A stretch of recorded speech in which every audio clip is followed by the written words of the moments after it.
வணக்கம். நான் உங்கள் doctor Swaminathan, physiotherapist. Doctor Swaminathan இனிமேல் ஒரு கான்ஃபிடென்ட்டோடவே டாக்டர்னு நம்ம சொல்லிக்க முடியும். ஏன்னா NCAHP ஆக்ட் இந்தியாவில் அஃபிஷியலாக செயல்பட ஆரம்பிச்சிருச்சு. இந்த NCAHP ஆக்ட் பற்றி ஜென்ரல் பீப்புளுக்கு தெரியலனா கூட பரவாயில்ல, நாங்கள் ஃபிசியோதெரபிஸ்ட்டுக்கும் ஃபிசியோதெரபி ஸ்டூடெண்ட்ஸ்க்குமே இதை பற்றி தெரியாமல் இருக்கீங்க. உங்கள் ப்ரொஃபஷனில் உள்ள அப்டேட்டை நீங்கள் முதல்ல என்னன்னு தெரிஞ்சுக்கணும். ஸோ உங்கள் எல்லாருக்காகவும் தான் இந்த வீடியோ நான் ரெடி பண்ணியிருக்கேன். இந்த வீடியோவில் NCAHP அப்படின்னா என்னன்னு அதோட இம்பார்ட்டன்ஸ் பற்றி பார்க்க போகிறோம். தென் NCAHPல என்னென்னலாம் நியூ அப்டேட்ஸ் எல்லாம் கொண்டு வந்திருக்காங்கன்னு, பிசியோதெரபி கோர்ஸ்க்கான அப்டேட், பிசியோதெரபி ஸ்டூடெண்ட்ஸ்க்கான அப்டேட், பிசியோதெரபி எக்ஸ்பீரியன்ஸ் பேஸ் பண்ணி அவங்க நேம்ல senior physio, junior physio, doctor prefix, இப்படி நிறைய முக்கியமான அப்டேட்ஸ்லாம் வந்து கொண்டு வந்திருக்காங்க. அதெல்லாம் என்னென்ன அப்டேட்னு ஒன் பை ஒன்னா பார்க்க போறோம். அதுக்கு முன்னாடி சேனலை சப்ஸ்கிரைப் பண்ணிட்டு கண்டினியூவா பாருங்க. ரொம்ப நேரமா NCAHPன்னு சொல்லிக்கிட்டே இருக்கேனே அப்படின்னா என்னன்னு தானே கேட்குறீங்க. NCAHPனா national commission for allied and health care profession. இது ministry of health and family welfare கீழே உள்ள ஒரு சட்டம். இந்த சட்டத்தை 2021 மே மந்த்லேருந்து ஸ்டார்ட் பண்ணியிருக்காங்க. MBBS MD ஸ்டூடெண்ட்ஸுக்கெல்லாம் அவங்க எஜுகேஷன் ஸ்டாண்டர்ட் பண்ணுறதுக்கும், அவங்க காலேஜஸ் ஸ்டாண்டர்ட் பண்ணுறதுக்கும், அவங்க ட்ரீட்மெண்ட்டை ரெகுலேட் பண்ணுறதுக்கும் ஒரு கவர்மெண்ட் பாடி இருந்துச்சு. அதுதான் நம்ம மெடிக்கல் கவுன்சில் ஆஃப் இந்தியா அப்படின்னு நம்ம சொல்கிறோம். ஆனால் ஃபிசியோதெரபி ஃபீல்டு மாதிரியே எந்த ஒரு கவர்மெண்ட் கவுன்சிலும் இல்லாமல் 51 allied and health care professions இருக்காங்க. இந்த 51 ப்ரொஃபஷன்ஸையும் ஒரு 10 கேட்டகரியாக பிரித்து ஒரு கவர்மெண்ட் கவுன்சில் ஸ்டார்ட் பண்ணுறாங்க. அதுதான் வந்து NCAHP ஆக்ட். இந்த ஆக்டில் 2025 ஏப்ரல் 23 427 பக்கங்கள் கொண்ட ஒரு ஹேண்ட் புக்கை பப்ளிஷ் பண்ணுறாங்க. அந்த புக்கில் தான் ஃபிசியோதெரபிஸ்ட்னா யார், அவங்களோட ஸ்டாண்டர்ட்ஸ் என்ன, அவங்களோட குவாலிஃபிகேஷன் என்ன அப்படின்னு டீட்டெயிலாக சொல்லியிருக்காங்க.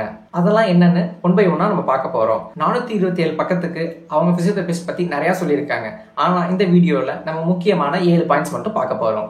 ஃபர்ஸ்ட், வேர்ல்டு ஹெல்த் ஆர்கனைசேஷன் ஸ்டாண்டர்டுக்கு கீழே ஃபிசியோதெரபி ஜாபை கொண்டு வந்திருக்காங்க. Second, goals and objectives of physiotherapy.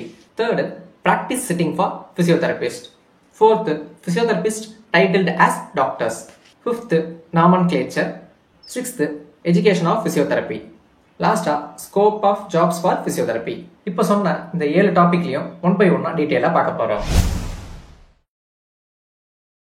WHO standard கீழே ஃபிசியோதெரபி ஜாப்ஸ் எல்லாம் கொண்டு வந்திருக்காங்கன்னு சொன்னோம். அதில் ISCO கோடு ஃபிசியோதெரபிஸ்டுக்காக என்ன கொடுத்துருக்காங்கன்னா 2264. இதுதான் ஃபிசியோதெரபிஸ்டுக்கான ஜாப் கோட். ISCO அதோட அப்ரிவேஷன் என்னன்னு பார்த்தீங்கன்னா international standard classification of occupation. Second, goals and objectives of physiotherapy. ஃபிசியோதெரபிஸ்டான உங்களுக்கு என்னென்ன கோல்ஸ்லாம் இருக்கு அப்படின்னு கேட்டகரைஸ் பண்ணியிருக்காங்க. First, independent clinical practice. ஒரு ஃபிசியோதெரபிஸ்டான நம்ம இண்டிவிஜுவலாக ப்ராக்டிஸ் பண்ணுற அளவுக்கு குவாலிஃபைடாக இருக்கணும். Second, communication. ஒரு பேஷண்ட்ஸ் கிட்ட நல்லா கம்யூனிகேட் பண்ணி ட்ரீட்மெண்ட்டை எக்ஸ்பிளைன் பண்ண தெரியணும். Third, member of multi disciplinary health team. ஒரு ஹாஸ்பிட்டலில் நர்ஸோட இருந்தாலும் சரி, ஒரு டாக்டரோட இருந்தாலும் சரி, ஒரு டீம் ஒர்க் பண்ணுறதுக்கு ஃபிசியோதெரபி கெப்பாசிட்டியோட இருக்கணும். Fourth, ethics and accountability in all level. ஃபிசியோதெரபிஸ்டாக எந்த லெவலில் இருந்தாலும் நம்ம ஜாபோட எத்திக்ஸை கன்ஃபார்மாக ஃபாலோ பண்ணி ஆகணும். Commitment to the professional excellence.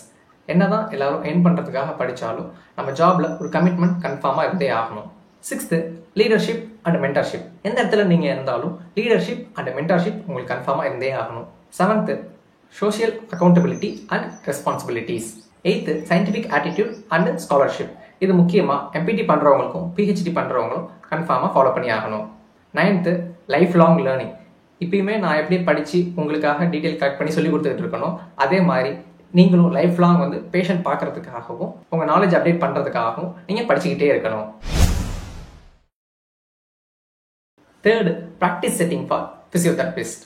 இந்த அப்டேட்ல எனக்கு ரொம்ப பிடிச்ச பாயிண்ட் இதுதான். BPT முடிச்ச எல்லா ஃபிசியோதெரபிஸ்ட்டுமே பேஷண்ட் அசஸ் பண்ணுறதுக்கும் ட்ரீட்மெண்ட் கொடுக்கறதுக்கும் நேஷனல் லெவல் ஸ்டாண்டர்ட் ஆனவங்க தான் அப்படின்னு கன்ஃபார்ம் பண்ணியிருக்காங்க.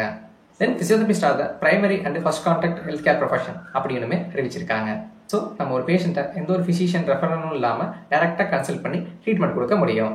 இது மூலியமாக ஃபிசியோதெரபிஸ்ட்டுக்கு சொசைட்டிலையும் ஹெல்த் செக்டார்லையும் ஒரு வைட் ஓப்பனிங் கிடைச்சிருக்கு. Fourth, physiotherapist titled as a doctor. ரொம்ப வருஷமா சீனியர் தெரபிஸ்ட்லாம் நடத்திட்டு இருந்த ப்ரோட்டஸ்ட்டுக்கு கிடைச்ச ஒரு பெரிய அங்கீகாரம் தான் இந்த ஆர்டர். இனிமே ரெகனைஸ்டு யூனிவர்சிட்டியில் BPT முடிச்ச எல்லா ஃபிசியோதெரபிஸ்ட்டுமே அவங்க நேமுக்கு முன்னாடி ப்ரைடா டாக்டர்னு போட்டுக்க முடியும். அது போல அவங்க நேமுக்கு பின்னாடி PTன்னு மென்ஷன் பண்ணி ஆகணும். இந்த கரிக்குலம் அப்டேட்ல டாக்டர் ப்ரிஃபிக்ஸ் அப்டேட் ரொம்ப முக்கியமான பாயிண்ட். இந்தியன் ஃபிசியோதெரபி ஃபீல்ட்லையும் இது ஒரு முக்கியமான மைல்ஸ்டோனை பார்க்குறோம். Fifth nomenclature. இப்போ பிபிடி முடிச்சவங்களையும் நம்ம பிசியோதெரபிஸ்ட் தான் சொல்றோம், எம்பிடி முடிச்சவங்களையும் நம்ம பிசியோதெரபிஸ்ட் தான் சொல்றோம். அதுபோல ஃப்ரெஷர்ஸையும் நம்ம பிசியோதெரபிஸ்ட் தான் சொல்றோம், 10 இயர்ஸ்க்கு மேல எக்ஸ்பீரியன்ஸ் இருக்கவங்களையும் நம்ம பிசியோதெரபிஸ்ட் தான் சொல்றோம். இதுல டிஃபரன்ஸை கொண்டு வரதுக்கு தான் பிசியோதெரபிஸ்டோட எக்ஸ்பீரியன்ஸ் அண்ட் குவாலிஃபிகேஷனை வச்சு கிளினிக்கல் பிசியோதெரபிஸ்ட்டை ஒரு 6 கேட்டகரியாகவும், தென் அகாடமிக் அண்ட் ரிசர்ச் பிசியோதெரபிஸ்ட்டை ஈச் 5 கேட்டகரியாகவும் பிரிச்சிருக்காங்க. கிளினிக்கல் பிசியோதெரபிஸ்ட்ல ஃப்ரெஷர் பிசியோதெரபிஸ்ட்டை நம்ம கிளினிக்கல் பிசியோதெரபிஸ்ட்னு மென்ஷன் பண்றோம். பிபிடி முடிச்சு 3 இயர்ஸ் எக்ஸ்பீரியன்ஸ் இருக்கவங்கள நம்ம சீனியர் கிளினிக்கல் பிசியோதெரபிஸ்ட் அப்படின்னு மென்ஷன் பண்றோம். பிபிடி முடிச்சு 5 இயர்ஸ் ஆனவங்கள நம்ம சூப்பரண்டன்ட் பிசியோதெரபிஸ்ட் அப்படின்னு மென்ஷன் பண்றோம்.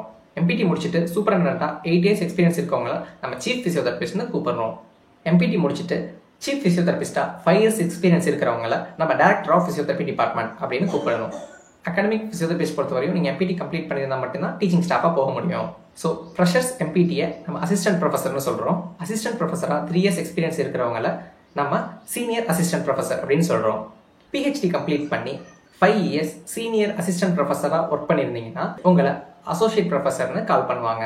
பிஹெச்டி கம்ப்ளீட் பண்ணி அசோசியேட் ப்ரொஃபஸரா 5 இயர்ஸ் எக்ஸ்பீரியன்ஸ் இருந்துச்சுன்னா நீங்க ப்ரொஃபஸர் ஆயிடலாம்.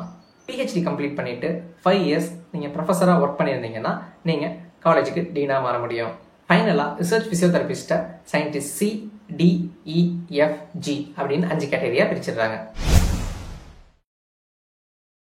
Education of physiotherapy. இதுல ஃபர்ஸ்ட் பேச்சுலர்ஸ் ஆஃப் பிசியோதெரபி பத்தி பார்த்துட்டு வருவோம். இதுல 4.5 இயர்ஸா இருந்த பிபிடி கோர்ஸ் இப்போ 5 இயர்ஸா மாத்திட்டு இருக்காங்க. இந்த கோர்ஸ்ல நீங்க ஜாயின் பண்ணணும்னா +2ல 50% மேல மார்க் ஸ்கோர் பண்ணிருக்கணும். தென் கன்ஃபார்மா நீட்ல அப்பியர் ஆகி இருந்தா மட்டும்தான் நீங்க பிசியோதெரபி கோர்ஸ்ல ஜாயின் பண்ண முடியும். இன்டர்ன்ஷிப் பொறுத்தவரை 6 மந்த்ஸா இருந்துச்சு, அதை இப்போ 1 இயரா சேஞ்ச் பண்ணிருக்காங்க.